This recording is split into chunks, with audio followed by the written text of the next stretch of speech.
சங்கீதம் 45 அதிகாரம். சோஷனீம் என்னும் வாத்தியத்திலே வாசிக்க கோராகின் புத்திரரில் உள்ள ராகத் தலைவனுக்கு ஒப்புவிக்கப்பட்ட நேச பாட்டாகிய சங்கீதம். என் இருதயம் நல்ல விசேஷத்தினால் பொங்குகிறது.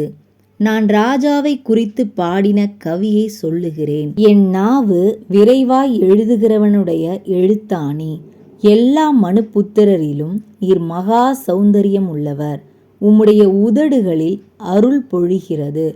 ஆகையால் தேவன் உம்மை என்றென்றைக்கும் ஆசீர்வதிக்கிறார். சௌரியவானே, உமது மகிமையும் உமது மகத்துவமும் ஆகிய உம்முடைய பட்டயத்தை நீர் உம்முடைய அறையிலே கட்டிக்கொண்டு சத்தியத்தின் நிமித்தமும் நீதியுடன் கூடிய சாந்தத்தின் நிமித்தமும் உமது மகத்துவத்திலே ஜெயமாக ஏறி வாரும்.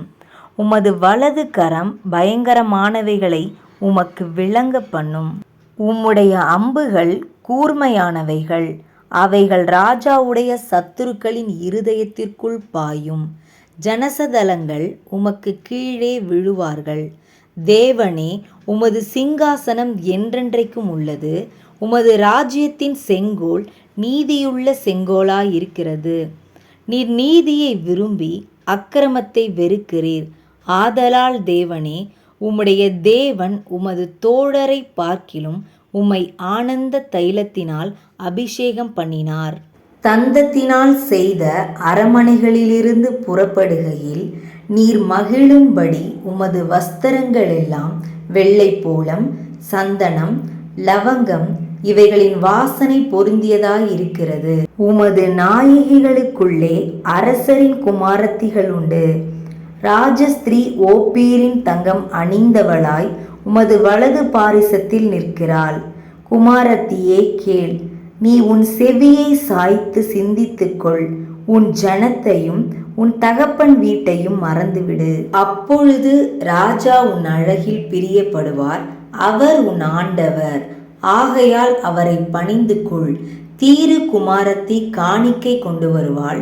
ஜனங்களில் ஐஸ்வர்யவான்களும் உன் தயவை நாடி வணங்குவார்கள். ராஜகுமாரத்தி உள்ளாக பூரண மகிமை உள்ளவள்.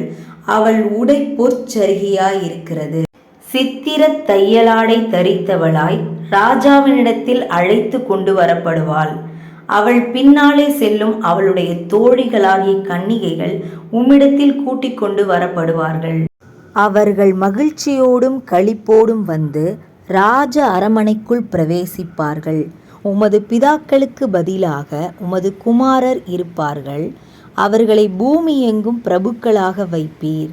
உமது நாமத்தை எல்லா தலைமுறைகளிலும் பிரஸ்தாபப்படுத்துவேன். இது நிமித்தம் ஜனங்கள் உம்மை என்றென்றைக்கும் உள்ள சதா காலங்களிலும் துதிப்பார்கள்.